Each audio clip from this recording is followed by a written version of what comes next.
برو. من نشونده جلو دوربین خیلی راحت میگه برو.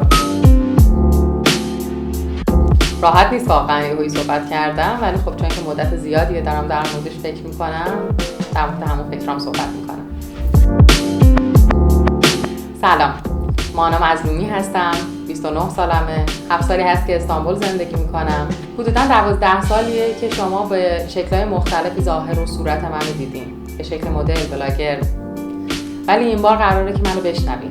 قراره تمام چیزایی که مدت هاست دوست دارم در موردش صحبت بکنم توی برنامه مانامون گفته بشه. البته بیشتر از اینکه من صحبت بکنم، قراره در کنار همدیگه از مهمونای خیلی ارزشمند و مهمی دعوت بکنیم تا بیان در مورد تجربیاتشون، علم و دانایی که دارن با همون صحبت بکنن توی موضوعات خیلی مختلف و گسترده‌ای که هر کدوممون تو زندگی عادیمون دوست داریم در موردش اطلاعات داشته باشیم.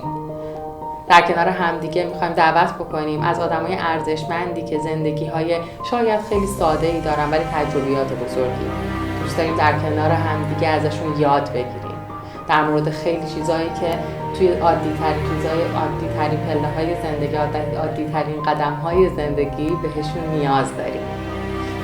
خیلی مدت بود که دوست داشتم این لایوها رو برگزار بکنم، به خاطر اینکه هر قدمی که بیشتر برمی‌داشتم توی زندگیم، هر قدمی که بیشتر برمی‌داشتم و به خودم نزدیک می‌شدم، احساس می‌کردم چقدر پوچم، چقدر دانش و علمم برای شناختن خودم، برای زندگی کردن درست کمه. من دوست دارم این لایوها رو برگزار بکنم و با آدمای مختلف بیشتر آشنا بشم و کتاب درونشون رو مطالعه بکنم تا بیشتر بتونم با خودم آشنا بشم و قدم‌های قشنگ‌تری بتونم برای ادامه زندگیم بردارم. در کنار شما، در مانامون. چجوری بود؟